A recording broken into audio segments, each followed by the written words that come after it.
तो हेलो दोस्तों, स्वागत है आप लोगों का मेरे इस चैनल पे।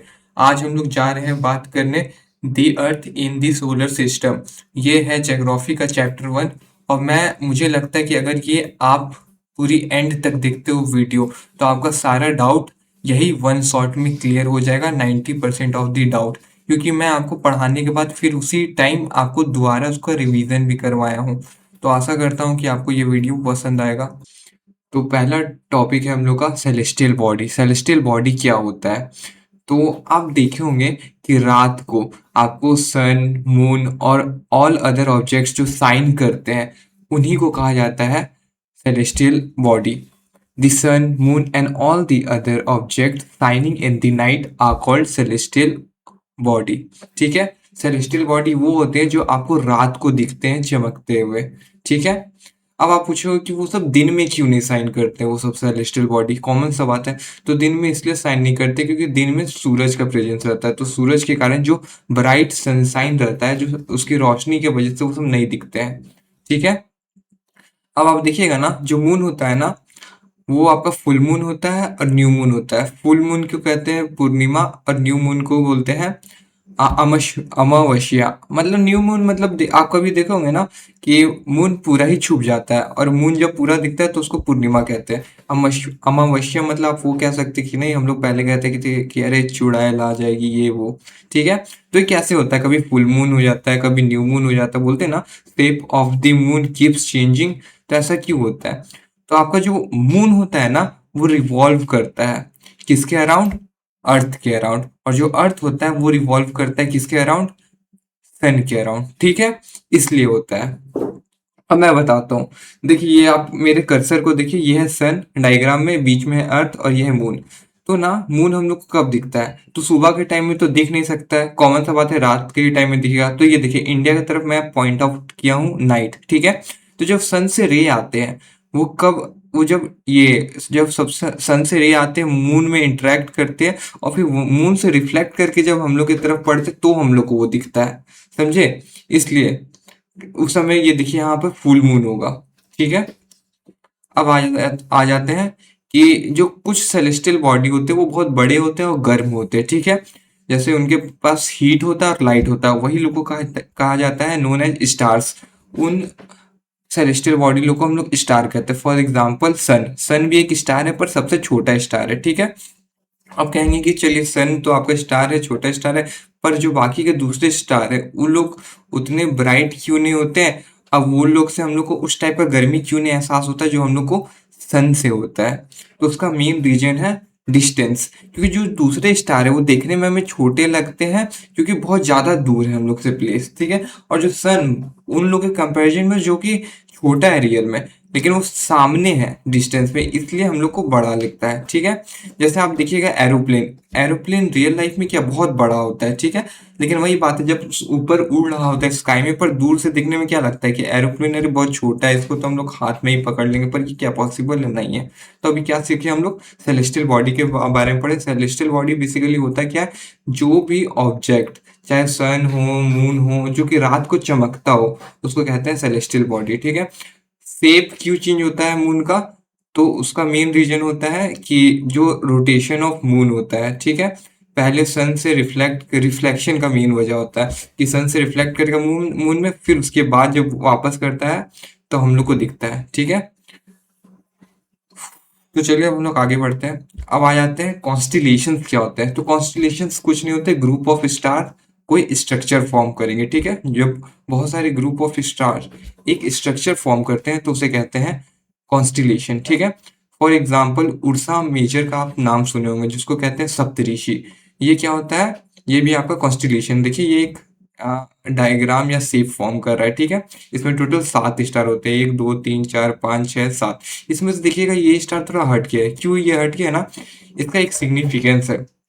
आप इससे जब स्ट्रेट लाइन ड्रॉ करिएगा ना, तो स्ट्रेट लाइन ड्रॉ करिएगा तो ऊपर जो आपको मिलेगा एक पॉइंट, पॉइंट बोल रहा हूँ, वो स्टार, उसको कहते हैं पोल स्टार। पोल स्टार क्यों इतना इंपॉर्टेंट होता है? क्योंकि एंशियंट टाइम में, पुराने टाइम में ना, जब रात का टाइम होता था तो हम लोग को डायरेक्शन का अनुभव मतलब अंदाजा करना होता था, डिटरमाइन करना होता था।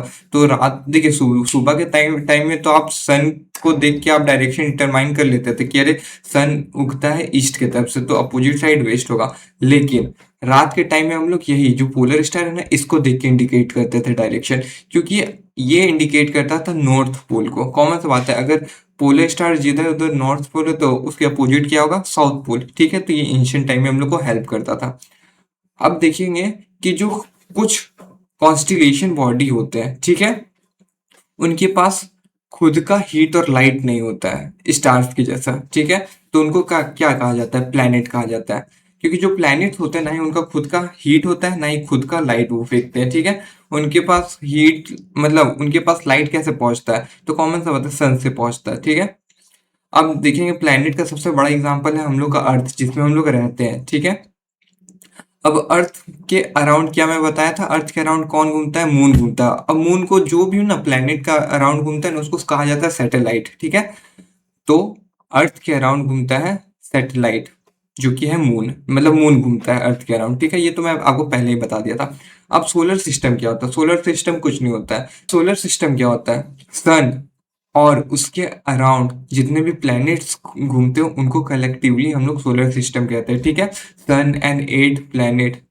ठीक है, और कौन सैटेलाइट, सैटेलाइट्स कौन होंगे कि हर प्लैनेट के अराउंड कुछ घूमता होगा, नहीं, उसको कहते हैं सैटेलाइट। और some other celestial bodies known as asteroid and meteoroid, ये सब हम लोग पढ़ेंगे। ठीक है, यहाँ हम आपको समझ में आ गया, कॉन्स्टलेशन कुछ नहीं होता, ग्रुप ऑफ स्टार होते हैं जो एक स्ट्रक्चर फॉर्म करता है। ठीक है, पोल स्टार हम लोग को पास्ट में क्या अभी भी हेल्प करता है, ये रात के टाइम में डायरेक्शन फाइंड आउट करने में, डिटरमाइन करने में।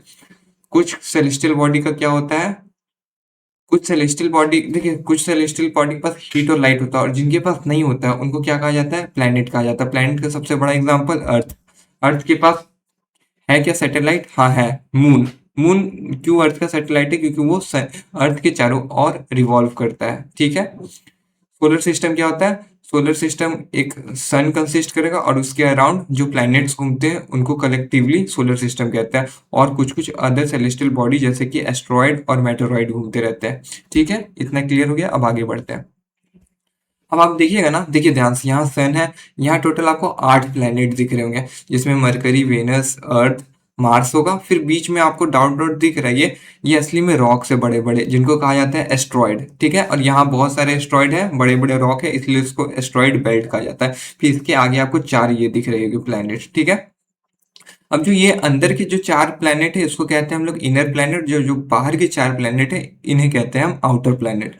अब जो इनर प्लैनेट होता है वो क्लोजेस्ट होते हैं सन के करीब होते हैं। ठीक है, वो सब रॉक के बने हुए होते हैं, चट्टान के। ठीक है, और फॉर एग्जांपल मरकरी, वेनस, अर्थ और मार्स। लेकिन जो आपके आउटर प्लैनेट होते हैं, ये जो चारों आपको दिख रहे होंगे जुपिटर से लेकर नेपच्यून तक, ये क्या होते हैं, बहुत दूर होते हैं सन से। ठीक है, वेरी फार और ह्यूज, बड़े होते हैं। बड़े क्यों होते हैं, क्योंकि ये गैस के बने होते हैं। देखते हैं गैस दूर दूर मतलब होते हैं। आ, ठीक है, इतना तो क्लियर हो गया, ये गैस के बने होते हैं इसलिए ये दूर दूर होते हैं और साइज में लार्ज दिखते हैं। इनका एग्जाम्पल हो गया जुपिटर, सैटर्न, यूरेनस और नेपच्यून। ठीक है, अब चलिए आ जाते हैं सन के बारे में बात करते हैं। सन को कह सकते हैं हम लोग सेंटर ऑफ सोलर सिस्टम। क्यों, क्योंकि ये सोलर सिस्टम के सेंटर बीच में रहता है। क्यों, इसी के अराउंड सारा आपका प्लेनेट घूम रहा होता है, रिवॉल्व कर रहा होता है। ठीक है, और सन आपका सेंटर में होता है। और जो सन होता है ना ये भी गैस का बना होता है। आप पढ़ेंगे कि इसमें होता है रिएक्शन, वही हीलियम से कन्वर्जन होता है हाइड्रोजन में। ठीक है, चूंकि मेड अप ऑफ गैसेस। ठीक है, और इसको सन को ही हम लोग कहते हैं ultimate source of energy and light. ऐसा क्यों कहते हैं ultimate form of heat and light, main वजह होता है कि आपका जो मान के चलिए प्लांट है वो फोटोसिंथेसिस करता है फूड प्रिपेयर करने के लिए। तो अल्टीमेटली क्या चाहिए हम लोग को, सनलाइट चाहिए।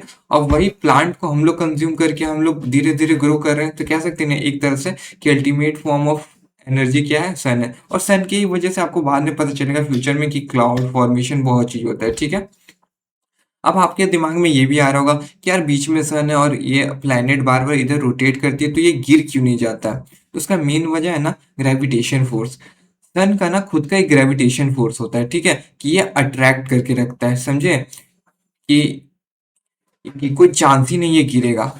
ठीक है, जैसे कि ये देखिए pulling force that bind the solar system, कि ये इसको मरकरी को ये बाइंड करके रखा है, मरकरी नहीं गिरेगा, वेनस भी बाइंडेड है इससे, समझे। ये सन इसको खींच रहा है अपने तरफ, इसको खींच रहा है, ठीक है। जैसे ना सन है ना आपका, मरकरी वेनस ये सब अदर प्लेनेट को घूम खींच रहा है ना, तभी खींचता है ये अपने तरफ, तभी ये जो आपके होते हैं मरकरी ये सब रोटेट करते हैं। वही सेम तरीके से जो अर्थ होता है आपके मून को खींचता है अपने तरफ, जिसके कारण आपका जो मून होता है वो घूमने लगता है उसके अराउंड, ठीक है। अब देखिए हम लोग बोल रहे हैं कि यार जो आपका सन है जो कि एक स्टार है, वो सबसे नियरेस्ट है, लेकिन इसके बावजूद नियरेस्ट होने के बावजूद भी ये आपको पता है कितना दूर है, 150 मिलियन किलोमीटर अवे है। सोचिए कितना दूर। बल्कि जो सबसे नियरेस्ट स्टार हम लोग के सामने है, जिसको सन कहते हैं, जो कि सबसे छोटा माना जाता है स्टार, वो भी हम लोग से 150 मिलियन किलोमीटर अवे है। ये मतलब बहुत बड़ा संख्या होता है, ठीक है। अब सन के बारे में बात कर लिया, अब चलिए बात करते हैं प्लैनेट के बारे में कि प्लैनेट क्या होता है। अब हम लोग के सोलर सिस्टम में बेसिकली अभी 8 प्लैनेट हम लोग काउंट करते हैं, ठीक है। जिसमें से ये अभी हम लोग पढ़े मरकरी, वेनस, अर्थ, मार्स ऐसे करके। अब इसको याद रखना आपको सीक्वेंस में, तो आप खाली ये सेंटेंस याद कर लीजिए, my very efficient mother just served us noodles, ठीक है। एम फॉर मरकरी वही हो गया, V for Venus, E for Earth ऐसे करके हो गया, ठीक है।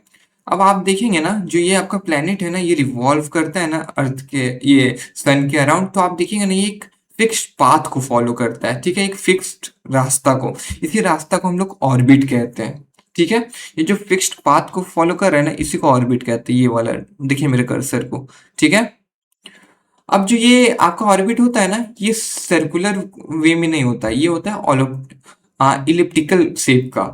मतलब अंडा का आकार आप देखें, अगर अंडा का आकार को आप 2D में देखिएगा ना, विजुअलाइज करिएगा ना, तो आपको पता चलेगा ना ये सर्कुलर फॉर्म में रोटेट नहीं, ये रिवॉल्व नहीं करता है, बल्कि इलिप्टिकल फॉर्म में ये रिवॉल्व करता है। हो सकता है कि यहाँ से थोड़ा डिस्टेंस इसका दूर हो आपका मरकरी का सन से, पर यहाँ से थोड़ा सा डिस्टेंस सामने हो। जब मरकरी आपका यहाँ पहुंच जाएगा सन से, समझे। तो ये इलिप्टिकल, ये देखिए नीचे में ड्रॉ भी किया, ये इलिप्टिकल का डायग्राम ये होता है, ठीक है। अब आ जाते हैं कि आपका जो अर्थ है ना, अभी मैं आपको दो चीज समझा रहा था कि जब सन के अराउंड प्लेनेट ऐसे घूमते हैं, पूरा चक्कर मारते हैं, तो उसको कहते हैं हम लोग रिवॉल्यूशन। लेकिन जब वो लोग खुद के एक्सिस पे, ये जो डंटा में बनाया हो ना, इसको कहते हैं एक्सिस, जब इसी के अराउंड ये घूमते हैं ना, रोटेट करते रहते हैं 360 डिग्री में, उसको कहते हैं हम लोग रोटेशन, ठीक है। तो जो अर्थ है वो भी दोनों चीज करता है, रिवॉल्व भी करता है सन के अराउंड और खुद में रोटेट भी करता है। तो अब जब वो खुद रोटेट करता है, रोटेट करना मतलब वो स्पिन कर रहा है, लट्टू के जैसा घूम रहा है, ठीक है, अपने एक्सिस के अराउंड 360 डिग्री में। उसी के कारण घूमने के कारण, उस तरह लट्टू के जैसा घूमने के कारण डे एंड नाइट होता है, ठीक है, डे एंड नाइट होता है। और अभी जो मैं बोल रहा था, ये रिवॉल्यूशन के कारण आपका मेन होता है सीजन्स आते हैं, जैसे देखेंगे summer season, winter season, spring season, ठीक है। क्यों? जब सन से, ये सन सामने होगा क्या बोलते हैं आपका प्लेनेट से, तो आप सोच सकते, प्रिडिक्ट कर सकते, कॉमन सा बात है, वो कैसा फील होगा, समर टाइप फील होगा। लेकिन वही वो अपना एक्सिस में जब सन से दूर होगा आपका अर्थ, तो कैसा फील होगा, विंटर टाइप फील होगा। यहाँ क्लियर हो गया होगा। अब चलिए आगे मूव करते हैं कि एक बार फिर एक्सप्लेन कर दो क्या बोला था। जो इनर प्लेनेट है वो वेरी क्लोज है, वो क्या चीज के बने हैं, रॉक के बने हैं, एग्जाम्पल ये सब हो गया। लेकिन जो आउटर प्लेनेट है वो दूर है, वो ह्यूज है, बड़े हैं, क्यों, क्योंकि वो गैस के बने हैं, ठीक है, एग्जाम्पल ये सब हो गया। अब ये दोनों के बीच में मार्स और क्या बोलते हैं जुपिटर के बीच में कौन सा है, ये पत्थर का बहुत बड़ा लेयर है, पत्थर का, ठीक है। इसको इंग्लिश में पत्थर कहिए, रॉक कहिए, डेब्रिस कहिए, कोई फर्क नहीं पड़ता है, जिसको एस्ट्रॉइड बेल्ट कहते हैं, ठीक है। बता दिया सन क्या होता है, सेंटर ऑफ सोलर सिस्टम है, क्योंकि ये बीच में लोकेट है, नहीं सोलर सिस्टम का अपना। ये क्या चीज का बना है, गैस का बना है, इसको अल्टीमेट फॉर्म ऑफ एनर्जी कहते हैं। इसके पास ग्रेविटेशन फोर्स है, इसलिए वो अट्रैक्ट कर रहा है दूसरा प्लेनेट को अपने तरफ, ये गिरने नहीं दे रहा है नीचे, ठीक है। अब ये सबसे क्या बोलते हैं, मैं बताया ना कि सबसे छोटा स्टार है, फिर भी हम लोग इतना ये बड़ा ये, फिर भी हम लोग को क्या बोलते हैं, सोचिए ये सबसे छोटा प्लेनेट है, मतलब छोटा स्टार है, ये सबसे छोटा स्टार है, फिर भी सोचिए हम लोग से कितना दूर है, 150 किलोमीटर अवे है, फिर भी हम लोग इसको नियरेस्ट कह रहे हैं, ठीक है। अब प्लेनेट में हम लोग बोले 8 प्लेनेट, उसका बात भी कर लिया। ऑर्बिट क्या होता है, फिक्स्ड पाथ जिसके अराउंड क्या बोलते हैं प्लेनेट रिवॉल्व करते हैं। इलिप्टिकल पाथ हम लोग बात ही कर लिए कि अंडा का आकार आप अगर 2D में इमेजिन करिएगा तो उसको कहते हैं। अब चलिए आगे मूव करते हैं। अब प्लैनेट, इसमें 3 चीज़ बताया था मैं आपको, रिवॉल्यूशन, रोटेशन और ये बात कर रहा था मैं सैटेलाइट का। ठीक है, जैसे मून क्या बताया था, सैटेलाइट है। किसका सैटेलाइट है मून? हम लोग का अर्थ का सैटेलाइट है। अब मरकरी में आ जाते हैं। मरकरी पहले अर्थ में आ जाते हैं। अर्थ को कितना दिन लगता है पूरा रिवॉल्व करने में? सन के अराउंड 36 ये 365 डेज लगता है। तो उसी तरह मरकरी को रिवॉल्व करने में टोटल 88 डेज लगता है। और अर्थ को फिर रोटेट करने में अपने एक्सिस में कितना दिन लगता है? एक दिन लगता है, 24 आवर्स लगता है। उसी तरह मरकरी को अपने एक्सिस में रोटेट करने में 59 डेज लगता है। ठीक है। अब जो आपका वेनस होगा उसको एक साल कंप्लीट करने में कितना डेज लगता है? 255 डेज लगता है। और इस तरह वेनस को अपने एक्सिस में रोटेट करने में 243 डेज लगता है। ये क्लियर हो गया। अब जो आपका जो मरकरी और वेनस है इसका खुद का ये नहीं होता है, सैटेलाइट नहीं होता, क्योंकि इनके आजू बाजू कोई चीज रिवॉल्व नहीं कर रहा होता। अब जो अर्थ का होता है उसका खुद का एक सैटेलाइट होता है जिसको मून कहते हैं। इसलिए हम लोग नेचुरल कहते हैं क्योंकि उसको इंसान लोगों ने बनाया है, वो खुद से बना है, पहले से था। तो इसको कहेंगे मून, जो कि इसके पास एक है। ठीक है। तो इस तरह देखिएगा तो जो आप जुपिटर सैटर्न इस तरह आगे जाते जाएगा तो आप ये इमेजिन करिएगा कि देखिए ध्यान से ऑर्बिट को, जो आपका मरकरी का ऑर्बिट है ये छोटा है। ठीक है। तो कॉमन सा बात है, इसको रिवॉल्व करने में कम दिन लगेगा as compare to Venus. Venus को ज्यादा दिन लगेगा रिवॉल्व करने में, अर्थ को उससे भी ज्यादा दिन लगेगा रिवॉल्व करने में। सबसे ज्यादा दिन किसको? जुपिटर को लगेगा। और सबसे ज्यादा आपका नेपच्यून को लगेगा रिवॉल्व करने में, नहीं सन के अराउंड। क्यों? क्योंकि इसका डिस्टेंस बहुत ज्यादा है इससे। ठीक है। तो इस तरह आपको एग्जैक्टली नंबर याद नहीं करना, इसलिए मैं आपको बता दिया कि आप इस तरह ये फील कर सकते हैं इसको। लेकिन अब देखिए ये इसका कुछ नंबर होगा, इसका कुछ रोटेशन का नंबर होगा। लेकिन जो आपका जुपिटर का जो ये है सैटेलाइट, तो इसका सैटेलाइट बहुत ज्यादा है, अबव 79। अभी तक जो हम लोग साइंटिस्ट ने खोज किया, अबव ये 79। और सैटर्न के पास सैटेलाइट है अभी तक, जो नेचुरल सैटेलाइट है वो अबव 62 है। मतलब सोच सकते हैं कितने सारे सैटेलाइट है। अब हम लोग आ जाते हैं कि आप सोच रहे हैं सबसे हॉटेस्ट प्लेनेट तो यार कॉमन सा बात है, होना चाहिए मरकरी को, क्योंकि मरकरी तो सन के पास है। लेकिन ऐसा नहीं है रियल में ना। सबसे हॉटेस्ट प्लेनेट होता है वेनस। वेनस क्यों होता है? क्योंकि जो सन से जो रेज निकलते हैं वो ना ट्रैप हो जाते हैं। क्यों? गैसेस की वजह से। क्योंकि आपका जो वेनस है उसमें गैसेस प्रेजेंट रहते हैं जो कि सन के हीट को ट्रैप कर लेते हैं। और वही आपका मरकरी में कोई गैस ही नहीं रहता, वहां कोई एटमॉस्फेयर ही नहीं रहता है। इसलिए वो वहां क्या क्या होता है, वो आपका गर्म होगा फिर ठंडा होगा, गर्म होगा ठंडा होगा। पर वेनस में ये नहीं केस होता है। यहाँ पे एक तरह से कह सकते हैं, अगर किन्हीं ने ग्रीन हाउस इफेक्ट पढ़ा होगा तो उनको आइडिया होगा। सन रेज से जो लाइट आते हैं वो ट्रैप हो जाती है, ये गैसेस वहां पे ट्रैप कर लेते हैं। ठीक है। जिस कारण कह सकते हैं उसका एवरेज टेम्परेचर वेनस का 450 डिग्री सेल्सियस रहता है। सोच सकते हैं कितना ज्यादा है। क्योंकि इंडिया में आप फील किए होंगे जब 50 डिग्री सेल्सियस हो जाता है तो भाई हम लोग का जीना खतरनाक हो जाता है। हम लोग गर्मी में निकलते नहीं घर से बाहर। ठीक है। अब जो अर्थ का ट्विन सिस्टर भी कहा जाता है वेनस को, इसका मेन वजह ये है ना कि इसका शेप और साइज एक जैसा है वेनस के जैसा, इसलिए इसको ट्विन सिस्टर कहा जाता है, नो डाउट। अब मैं बताता हूँ कि 2006 में क्या हुआ था ना, जो हम लोग का इंटरनेशनल एस्ट्रोनॉमिकल यूनियन है, ये जनरली ना स्टडी करती है प्लैनेट ये सब के बारे में। तो इन्होंने घोषित कर दिया कि जो प्लूटो, पहले माना जाता था ना कि 9 प्लैनेट होते हैं, पर उन्होंने प्लूटो को ड्रॉफ प्लैनेट घोषित कर दिया कि वो प्लैनेट नहीं है। उसका मेन वजह है कि डॉर्फ मतलब क्या होता है? बौना, मतलब छोटा, समझे? तो घोषित कर दिया गया। अब आ जाते हैं इसमें, क्या आप देखेंगे ना कि आपका जो जुपिटर सैटर्न और यूरेनस होता है ना, उसके बाजू में ना रिंग होता है। कि ये आपका प्लेनेट हो गया, उसके चारों तरफ ना रिंग होता है। वो रिंग क्या चीज का बना होता है? स्मॉल डेब्रिस के बने होते हैं। डेब्रिस मतलब वही स्मॉल छोटा छोटा पत्थर। ठीक है। वही उसके अराउंड क्या बोलते हैं, रिवॉल्व कर रहा होता है। ठीक है। क्या क्या पढ़े? प्लैनेट आपको बता दिया, ये है नंबर 88 डेज रिवॉल्यूशन मरकरी का। वेनस का अर्थ कितना ये टाइम लेता है? 365 डेज लगाता है इसको रोटेट करने में, क्या? सन के अराउंड। और एक दिन लगाता है वो अपने एक्सिस में रोटेट करने में। ठीक है। इसके पास कितना नेचुरल सैटेलाइट है? अर्थ के पास एक है जिसका नाम है मून। ठीक है। वेनस सबसे हॉटेस्ट प्लैनेट है। क्यों? क्योंकि उसमें एटमॉस्फेयर प्रेजेंट है, ठीक है, जो कि ट्रैप कर लेता है सनलाइट को और हीट अप होने देता है, ठीक है, सरफेस को। अब उस अर्थ की ट्विन सिस्टर कौन थी? वेनस थी। मरकरी आपको बता ही दिया कि हॉटेस्ट इसलिए नहीं है क्योंकि वहां पे आपका एटमॉस्फेयर ही प्रेजेंट नहीं है। और प्लूटो अब कोई प्लेनेट नहीं है, वो डॉर्फ प्लेनेट है, ठीक है।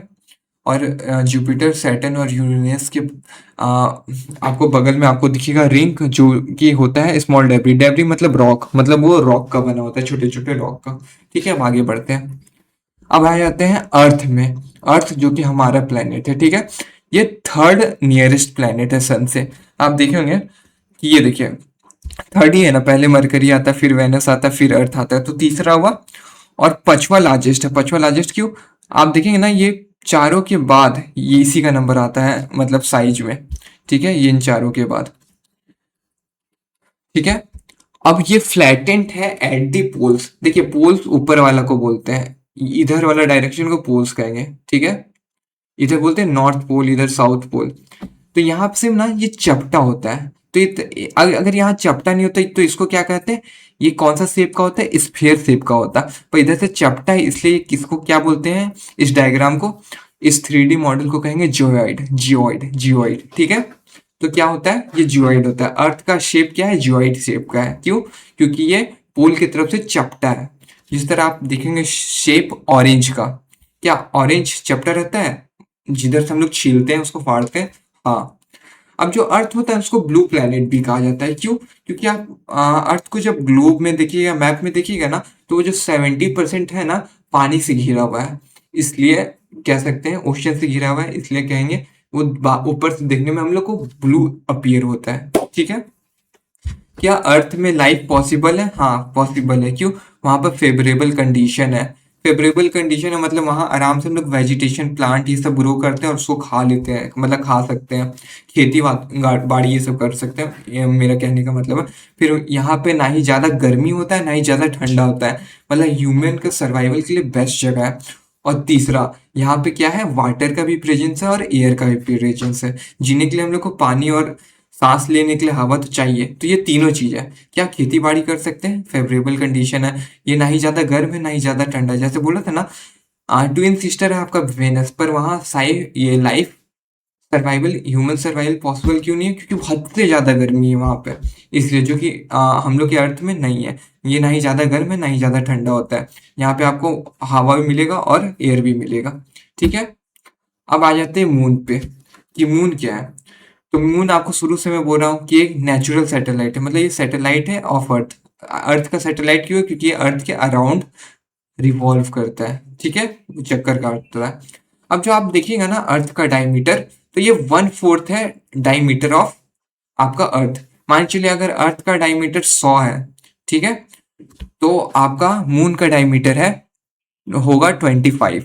समझ गए? मतलब अगर 100 सेंटीमीटर होगा अर्थ का डायमीटर, तो मून का डायमीटर कितना होगा आपका? 25 मीटर, ये मतलब सेंटीमीटर। समझ में आ गया?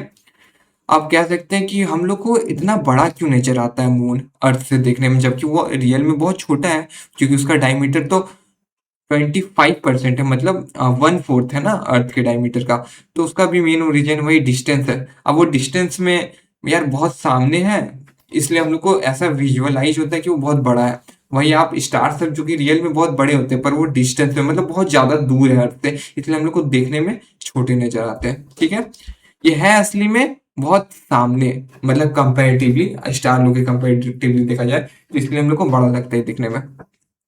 अब अर्थ आ, अब अर्थ रोटेट कैसे करता है? मतलब रोटेट बोल रहा हूँ, रिवॉल्व कितना दिन में एक चक्कर कंप्लीट कर लेता है अर्थ के? तो वो है 27 डेज में अर्थ के एक चक्कर कंप्लीट कर देता है आपका मून, ठीक है। अब यहाँ आ जाते हैं कि क्या मून में लाइफ पॉसिबल है? तो नहीं।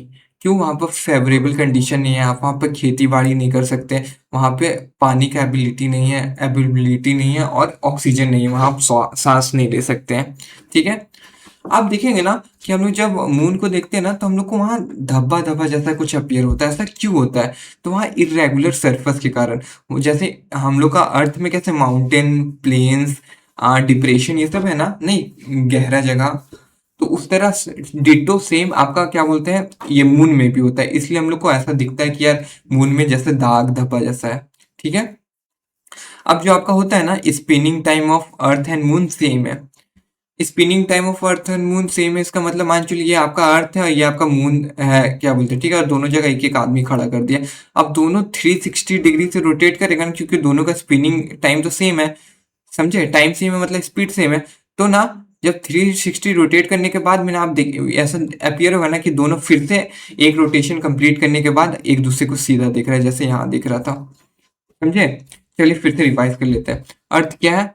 अर्थ हम लोग जहाँ रहते हैं, क्यों ये थर्ड नियरेस्ट प्लेनेट है सन से, फिफ्थ लार्जेस्ट प्लेनेट है, ठीक है, और फ्लैटेंट है एट पोल, इसलिए ये कौन सा शेप बनाता है, जियोइड शेप बनाता है। इसको ब्लू प्लेनेट इसलिए कहते हैं क्योंकि 70% ये वाटर से घिरा हुआ है। यहाँ पे क्या लाइफ पॉसिबल है? हाँ, लाइफ पॉसिबल है। क्यों? यहाँ पे फेवरेबल कंडीशन है, यहाँ खेती बाड़ी कर सकते हैं, ये ना ही ज़्यादा गर्म होता है ना ही ज़्यादा ठंडा होता है।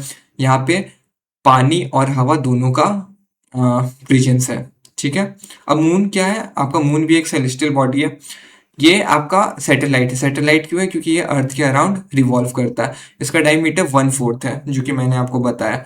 अगर ये इतना छोटा है, 1/4 है, मतलब सोचिए मून कितना छोटा होगा अर्थ से, फिर भी हम लोग को क्यों बहुत बड़ा नजर आता है? क्योंकि ये अर्थ से बहुत सामने है आपका मून, इसलिए हम लोग को दिखने में बहुत बड़ा लगता है। अब जो आपका मून है वो कितना दिन में रिवॉल्व करता है सन के अराउंड, कितना दिन में चक्कर काट लेता है? तो 27 डेज में चक्कर काट देता है। अब जो स्पिनिंग टाइम होता है अर्थ और मून का वो सेम होता है, जैसे मैंने यहाँ आपको एक्सप्लेन किया। क्या मून में लाइफ पॉसिबल है? नहीं पॉसिबल है। क्यों? क्योंकि वहाँ पे ना ही फेवरेबल कंडीशन है, नहीं वहाँ पे आप खेती बाड़ी नहीं कर सकते, ना ही वहाँ पे हवा का प्रेजेंस है, ना ही वहाँ पे पानी का अवेबिलिटी है। वहाँ पे हम लोग को दाग धब्बा क्यों दिखता है मून में? क्योंकि वहाँ इरेगुलर सरफेस है, माउंटेन है, प्लेन्स है, डिप्रेशन है। डिप्रेशन मतलब नहीं गड्ढा टाइप का, बड़े बड़े गड्ढे टाइप के, ईटीसी। चलिए अब आगे बढ़ते हैं। अब आते हैं ह्यूमन मेड सैटेलाइट क्या होता है। जैसे आपका मैं क्या शुरू से रट रहा हूँ, जो आपका मून है वो नेचुरल सैटेलाइट है, क्योंकि उसको इंसान ने नहीं बनाया। जैसे मून चारों तरफ घूमता है सन के, उसी तरह हम लोग खुद का सैटेलाइट बनाते हैं जो ऑब्जेक्ट चारों तरफ घूमता है अर्थ के, और उसको हम लोग बनाए हैं, इसलिए उसको हम लोग कहते हैं ह्यूमन मेड सैटेलाइट। तो हम लोग ऐसे ऑब्जेक्ट क्यों बनाते हैं जो अर्थ के चारों तरफ रिवॉल्व करता है? तो उसका मेन रीजन होता है वेदर फॉरकास्टिंग के लिए, कि पता करें कि यार मौसम कैसा है, हम लोग स्टडी कर पाए स्पेस का, कम्युनिकेशन पर्पस के लिए, बहुत सारी ये सब रीजन है, ठीक है। अब यार अब हम लोग ये मैनमेड सैटेलाइट को भेजते कैसे हैं स्पेस में? तो रॉकेट के थ्रू। अब ये रॉकेट को बनाता कौन है?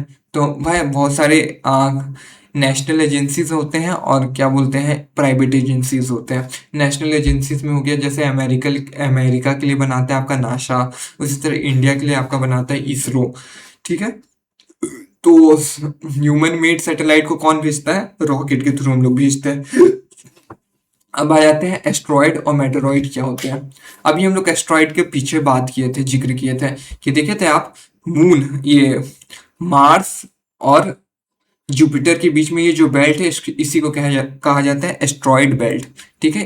तो एस्ट्रॉयड बेल्ट में जो पत्थर होते हैं उन्हीं को कहा जाता है एस्ट्रॉयड। तो ये क्या होते हैं? इनका साइज बड़ा होता है बेसिकली। तो बिग पार्टिकल ऑफ रॉक, ये बड़े बड़े साइज में होते हैं। और ये कहाँ पाए जाते हैं? ये तो मैं बता दिया, मार्स और जुपिटर के बीच में पाए जाते हैं। और ये कहाँ कहाँ से आए वहाँ पे?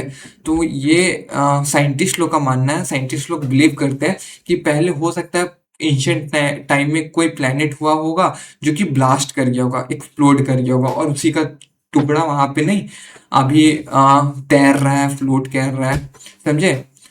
तो ये हो गया आपका एस्ट्रॉयड। अब मेट्रॉइड क्या होता है? मेट्रॉइड कंपैरेटिवली छोटा होता है साइज में, एस्ट्रॉयड के साइज में, ठीक है। और ये ना जब थोड़ा सा सामने आता है ना अर्थ के, तो अर्थ का जो ग्रेविटी है अपने तरफ खींच लेता है, तो वो गिर जाता है, ड्रॉप अपॉन इट, हम लोग की तरफ गिर जाता है। तो हो सकता है जब वो कंपेरेटिवली तो मेट्रॉइड होते हैं छोटे साइज में, लेकिन वो अर्थ की तरफ आते आते और छोटे होने लगते हैं। क्यों? उनका मेन रीजन होता है फ्रिक्शन। फ्रिक्शन क्या होता है? कोई भी चीज आपको रोकेगा, ठीक है। जैसे आप गाड़ी चला रहे ढलान में, तो वो गिरते जाएगा, लेकिन जब ढलान खत्म हो जाता है देखते हैं कुछ वक्त के बाद वो गाड़ी रुक जाता है। उसी तरह जब जो आता है ना, जब मेटेरॉइड वो छोटा सा पत्थर गिर रहा होता है ना अर्थ की तरफ, तो जो एयर होते हैं ना, एयर फ्रिक्शन लगाता है, रोकने का कोशिश करता है। वो रोकने की कोशिश में ना वो जल जाता है आपका छोटा सा पत्थर, समझे? तो उसी को हम लोग हिंदी में कहते हैं टूटता तारा तारा, और इंग्लिश में क्या कहते हैं, शूटिंग स्टार। ठीक है, बोलते हैं ना बचपन में आप सुने होंगे कि यार कोई विश मांग लो कि तारा टूट रहा है सच हो जाएगा।